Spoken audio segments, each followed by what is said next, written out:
वहाला भाई बहन, अॼु पाण गीत शास्त्र जे 147 में अध्याय थी 150 अध्याय सुधी अॼु जो अभ्यास कईंदासीं। तो सुनो गीत शास्त्र जो पुस्तक तंहिंजो 147 अध्याय ने तंहिंजी पहली 5 कलम। हिते चवनि था क ईश्वर जी भक्ति करियो, कीअं क पंहिंजे देव जा गीत ॻाइणा उहो ख़ासो ने मनोरंजक आहे। स्तुति भक्ति कहणी योग्य आहे। ईश्वर यरूशलेम के ॿधीअ था, इसराइल जा विखेराए विया आहीं, उन्ही के उहो भेरा कईं था। हृदय भंग थिया आहीं, उन्ही के उहो साझा कईं था। उहो उन्ही जे गाह के मिटाईं था। उहो आकाश जे तारे जी गणतरी कईं था।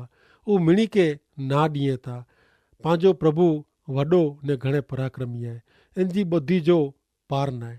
पहली कलम में ईश्वर भक्त पाण आमंत्रण ॾिए था खुलाए तो हेवर सुधी ईश्वर केरु आहे ने कहिड़ा आहीं उहो सोयो आहे ने तंहिं लाइ अजायब ईश्वर के हाणे पंहिंजा अंगत ईश्वर मञीने इन जी स्तुति भक्ति करियो। ईश्वर भक्त चए था यहोवा जी भक्ति करियो। ईश्वर आके उन जी भक्ति करेला असंख्य कारण ॾिनो हुयो। जॾहिं अहीं ईश्वर जी भक्ति करींदा तॾहिं उहो पंहिंजे मन जे डुख के छिटो करींदा। उहा के ख़ुशी मज़ा ने आनंद से भरी ॾींदा। कलम 2 में ईश्वर यरूशलेम के आंजे जीवन के आंजे कुटुंब के ॿधीए था। मित्र टोटल जीवन के संभारिए था। ईश्वर जोड़ल अलग थियल कुटुंब के पाछा भेरा कईं था। ईश्वर सर्जनहार आहीं ने तंहिं लाइ फक्त ईश्वर रज टोटल जीवन के सरखा करी सघनि था। ईश्वर भटकी विया वे अहिड़े जीवन के भेरा कईं था। कलम 3 प्रमाणे हृदय भंग थियल के साझा कईं था।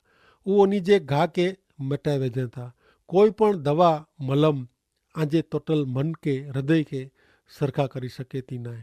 पण ईश्वर जो वचन जेकी आहे ने ईश्वर जेकी कईं था अहिड़ा ज़ाहिर करे में आया आहिनि। शक्य आहे ऐं चंदा में आयो, आके दुख थियो आहे, आके आघात लॻो आहे। अरे आंजे मन जी हृदय जी हालत केरु ॼाणी सघे।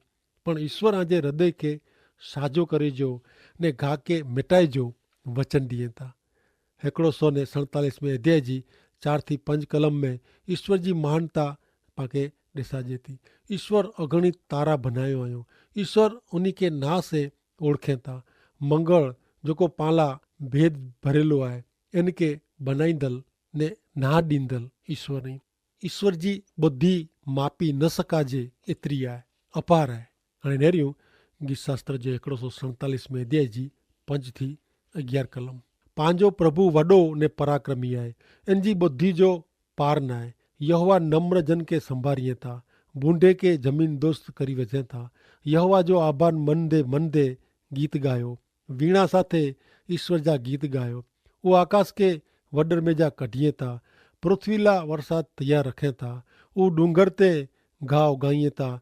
पशु के ने पुकार करींदल कागड़े जे बच्चे के पण उहो खाधे जो ॾिए था। उहो घोड़े जी ताक़त से राजी थिए नथा। उहो माण्हू जे पग जे जोरे से पण राजी थिए नथा। जेको इनू धजे था ने इन जी कृपा जी आशा रखे था उन्ही ते ईश्वर राजी रहनि था। ईश्वर नम्र प्रस्ताविक हृदय वारे के संभारिए था। अभिमानी उद्दत सामे थींदल उन्ही के संभार रखे नथा ने उन्ही के संभारी नथा। ईश्वर वटे नम्र भाव से मेड़े गरज जणाई उन्ही की आधीन रेमेज सच्चो आशीर्वाद मांखे मिले थो। ने पोइ कलम 8 ने 9 में ईश्वर जी सृष्टि पर जी संभार विषय जणाए में आयो आहे। मित्र वरसाद ॾींदल ईश्वर ई, गाह उगाड़ींदल प्राणी पशु के खुराक ॾींदल मात्र ईश्वर ज ई। कलम 2 ने 11 में ईश्वर कैसे ख़ुशि थिए था उहो जणाए में आयो आहे। जेको ईश्वर के सम्मान ॾिए था, मान ॾेई उन्ही जो द्राह रखे था उन ते, वरी ईश्वर जी कृपा जी आशा रखे था उन्ही ते ईश्वर राजी आई प्रसन्न आई। गीत शास्त्र 147 अध्याय 12 थी 20 कलम। हे यरूशलेम यहोवा जी भक्ति कर, हे सियोन तुझे देव जी भक्ति कर। एतिरे लाइ का उहो तुझे दरवाजे वटे ने थंभला मजबूत किए हैं। उहो तो में रोंदल छोकरे के आशीर्वाद ॾिनो हुयो। तुझी हद में शांति रखीने खासी निंदर से तोखे ख़ुशि कईं था। उहो पंहिंजी आज्ञा पृथ्वी ते हलाईं था। इन जो वचन घणे झड़प से दौड़े थो। उहो उन जहिड़ो हिम ॾिए था ને ભસ્મ જેड़े बर्फ फोगाई था। रोटली जे कटके जड़ा ऊ करा फोगाई था। एंजी ठंडी एतरे के सी वटे केर उभो रही सके। ऊ पंहिंजो वचन हलाईने पेगराई था। ऊ पवन के हले जी आज्ञा कई था। एतरे पानी वोड़े था। ऊ याकूब के पंहिंजो वचन इज़राइल के पंहिंजी विधियूं ने न्याय शासन प्रगट कई था। ऊ कोई बई प्रजा साथे अड़ी रीते वर्त्या नहीं। उनी अंजा न्याय शासन जाण्यो नयो। यहोवा जी स्तुति कर्यो। मित्रों, हिन अध्याय जी 12 થી 14 कलम में ईश्वर जे आशीर्वाद विषे जणाय में आयो है। 12મી कलम में यरूशलेम ने सियोन ईश्वर जे पसंद करेल लोक विषे जणाई था। प्रिय मित्र, ईश्वर आके पंजा संतान तरीके पसंद करीने उन्हीं जी भक्ति करे जी सूझ समझण ने आह्वान दिए था। ईश्वर स्तुति कर्यो ने ऊ आके आध्यात्मिक, शारीरिक, मानसिक रीते मजबूत कही था। ईश्वर आजे व्यक्तित्व के मजबूत कही था। ईश्वर आजे बालक के आशीर्वाद दिए था। मित्र, सत्य ईश्वर के ओळखींदल ने उन्हीं जे द्रामे रोंदल माड़ू पिंडता आशीर्वाद थिए तो पण ईश्वर एड़ी व्यक्ति जे संतान के पण आशीर्वाद देने जो वचन दिए था। 14મી कलम प्रमाणे ईश्वर आजे घर में आजी हद में शांति स्थापिए था ने स्थापेला मंगे था। प्रिय मित्र, मात्र ईश्वर ज सच्ची ने कायमी शांति दींदल। 19 ने 20 कलम प्रमाणे ईश्वर पंजी प्रजा के वचन दिनो आयो। जैसे ईश्वर जी प्रजा, ईश्वर जा लोक।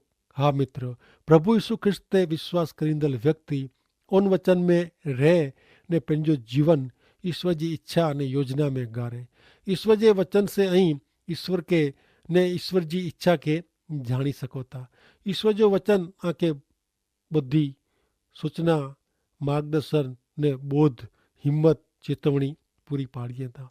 20મી कलम में जणाय में आयो है कि बई कोई पण प्रजा साथे एड़ी रीते ईश्वर वर्त्या नहीं। हाँ, ईश्वर आके प्रभु यीशु ख्रिस्त में पसंद थे जो आमंत्रण ने वचन दिनो आयो। जो अहीं प्रभु यीशु ख्रिस्त ते विश्वास रखियो आयो तो हाणे अहीं ईश्वर जा बनी विया आयो।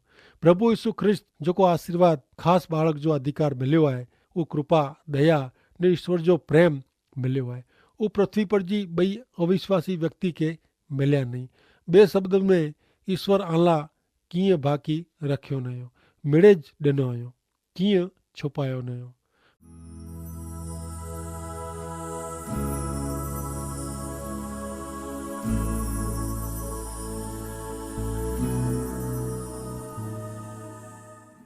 भले हाणे मित्र पां अॻियां कार्यक्रम में वधंदे नेरियूं हिकिड़ो 148मो अध्याय ने तंहिंजी पहली ने 2 कलम सुनो। ईश्वर जी स्तुति कर्यो। आकाशनु ईश्वर जी स्तुति कर्यो। ऊंचे स्थान में जा इनजी स्तुति कर्यो, भक्ति कर्यो। इनजा मेड़े दूत अहीं इनजी स्तुति कर्यो। तंहिंजी मेड़े सेना इनजी स्तुति कर्यो। ऊंचे स्थान में स्वर्ग में ईश्वर जे द्राम में इनजी स्तुति थिए थी ने हुते घणे दूत ईश्वर जो लगातार भजन कईं था। ईश्वर जे धाम में पण इनजी स्तुति थिए थी। ईश्वर जी स्तुति कईं था। उन्हीं के गीत करता आमंत्रण दिए था। प्रिय मित्र, ईश्वर दूत के पंजे महिमाला उनजी स्तुति ने आराधना माटे सर्जाई। बाइबल दूत विषे घणे चोखे चोखो जणाई था। नेरियो कलम 3 થી 7 में कोरचे था। सूरज ने चंद्र अहीं इनजी स्तुति कर्यो। मिड़े जगमगाट करींदल तारा इनजी स्तुति कर्यो। आकाश जा आकाश अहीं इनजी स्तुति कर्यो।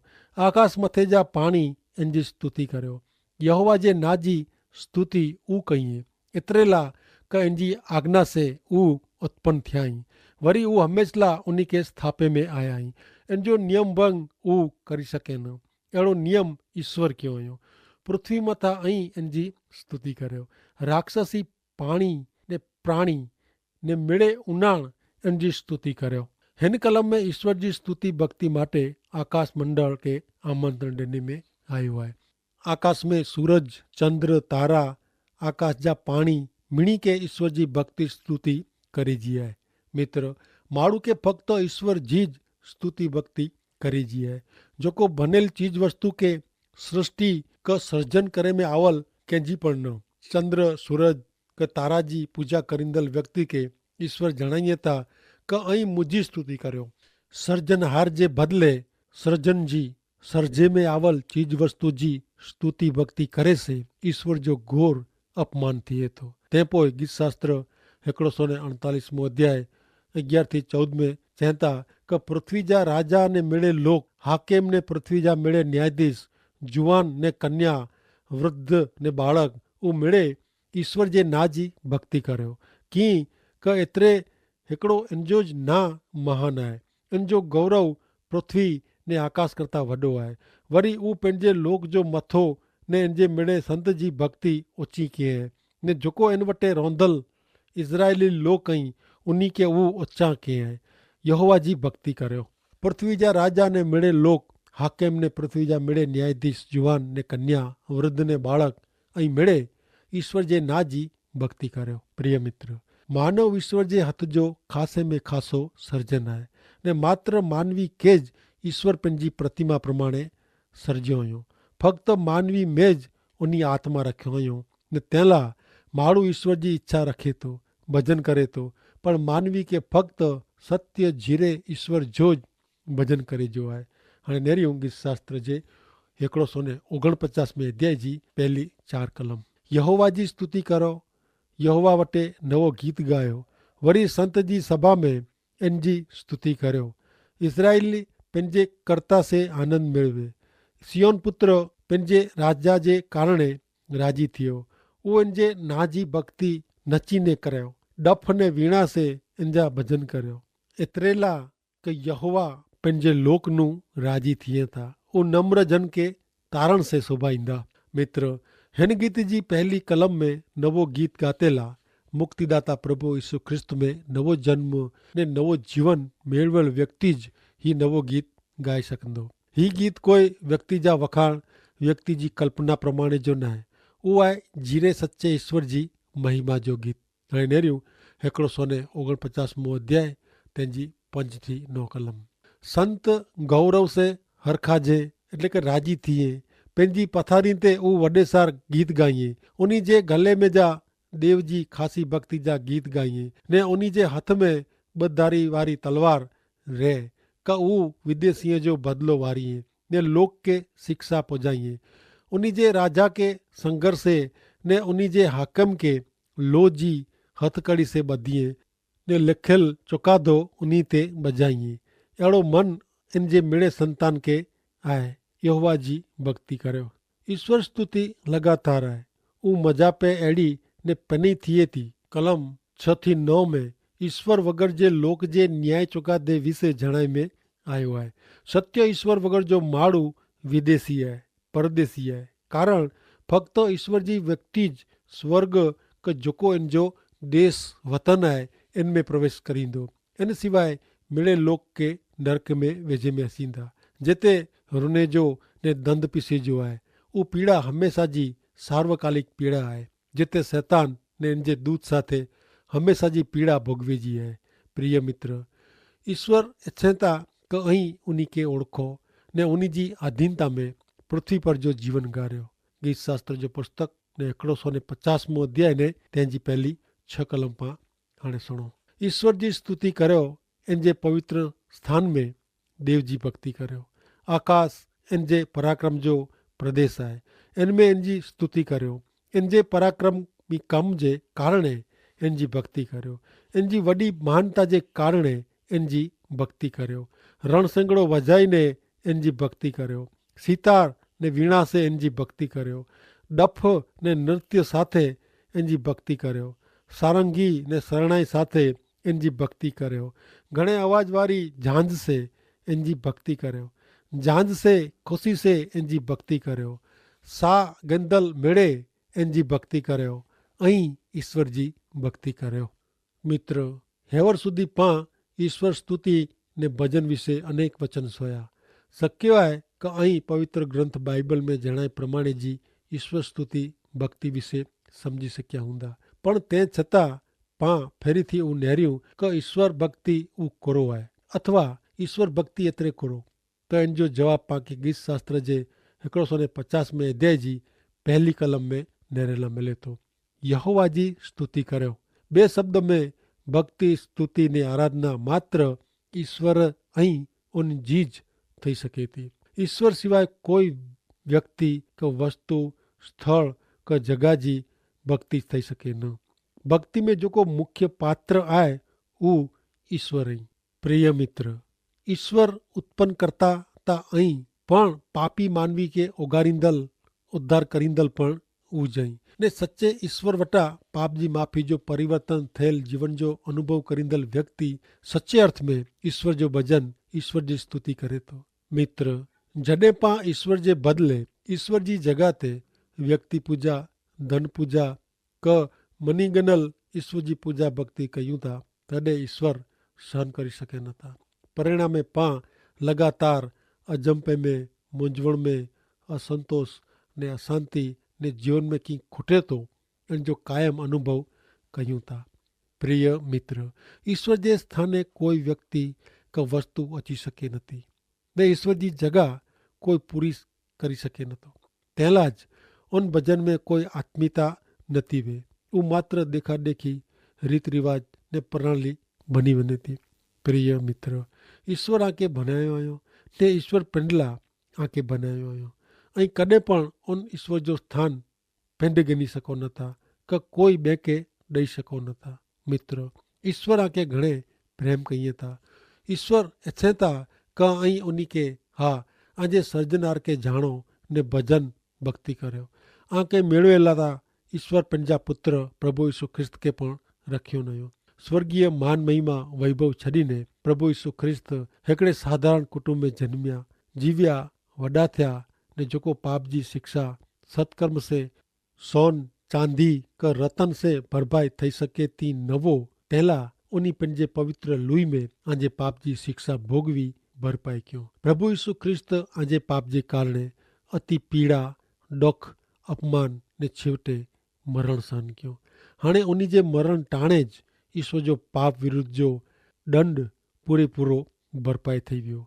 हाणे मानवी के पाप जी माफ़ी ने ईश्वर प्राप्ति ला उद्धार ला बे कोई पण मार्ग जी रीत जी जरूर न। मानवी के जरूर आए यीशु प्रभु पर जे विश्वास जी। यीशु मुझे बदले क्रूस ते मरिया, मुझे पाप जो देवो उन्हीं पूरे पूरो भरपाई क्यों आयो ने मरण में जा त्रेडी सजीवन थियाई। ऊ ईश्वर पुत्र अहीं अड़ो जो विश्वास करो तो ईश्वर जा प्रिय संतान बनी सको था। मित्र, हिते पांजो गीत शास्त्र जे पुस्तक जो अभ्यास पूरो थिए तो पण जो आके इन अभ्यास संबंधी कोई सवाल वे मुंझवण वे क आध्यात्मिक बाबत संबंधी कोई अंगत सवाल वे तो पण अहीं पूछी सको था। आके विगतवार जवाब देने में अचींदो। 150 अध्याय पा इन पुस्तक जा पूरा कयाई पण अगले कार्यक्रम में पा नए करार जे विभाग में जा एफेसियों के पत्र जो अभ्यास करे वारा आहियूं। संत पाउल जो लखल एफेसियों के पत्र जो पहलो अध्याय जो आ वटे प्रेम संदेश ना जो पुस्तक वे तो अहीं वांची रखजा आंखे घणे मजा अचींदी। अने जो प्रेम संदेश ना जो पुस्तक आ वटे न वे तो अहीं जरूर असांखे कागड़ लिखी पुस्तक मंगाई सको था। अने ते साथे ॿिया पण कोई आध्यात्मिक सवाल वे मुंझवण वे तो पण अहीं लखाई जा आंखे संतोषकारक जवाब ॾिने में अचींदो ने सरनामो तव्हांखे यादि ज हूंदो। तंहिं छतां कार्यक्रम जे अंत में ॾिने में अचींदो उहो उतारी गिंजा ने कागड़ लिखजा। अचो पां टूकी प्रार्थना कयूं। सर्वशक्तिमान ईश्वर पिता, असीं आज आभार मञूं था कि गीत शास्त्र जे पुस्तक में असांखे घणे नवो नवो ॼाणण लाइ मिलियो आहे। घणे असांखे सहाय मदद जी ख़बर पई आहे कि सची मदद केरु करे थो। ईश्वर पिता अहीं ज माण्हू खे सची मदद करियो था। अहीं ज इन जा तारणहार ने मुक्तिदाता आहियो, ऐं बचाईंदड़ आहियो ने सॼी सृष्टि जा उत्पन्नकर्ता ईश्वर पिता अहीं आहियो। अहिड़ो असांखे गीत शास्त्र जे पुस्तक में जा अभ्यास मार्फत ॼाणण लाइ मिलियो आहे। तंहिं माटे ईश्वर पिता असीं आजो घणे आभार मञूं था ने आजे वचन खे असीं प्रभु सुणो ने वीचारियूं अने मनन कयूं ने आजे वचन में जेको सत्य आहे इन खे प्रभु असीं स्वीकार कयूं। अहिड़ी सद्बुद्धि ने ज्ञान बुद्धि ॾापण असांखे पूरो पाड़ी जा। अगले कार्यक्रम में जॾहिं नवो अभ्यास एफेसियों के पत्र जो शुरू थी वारो आहे इनमें पण ईश्वर पिता असीं आजो वचन खे सम्झूं अने वीचारियूं ने असांजे जीवन में आजा वचन उतारीने आजा आध्यात्मिक बालक बनी सको। अहिड़ी दयाली कृपा असां मथे करी जा। असीं मेड़े आजे हथ में सौंपाजूं था। मुक्तिदाता यीशु प्रभु जे नाम में प्रार्थना कयूं था। आमीन।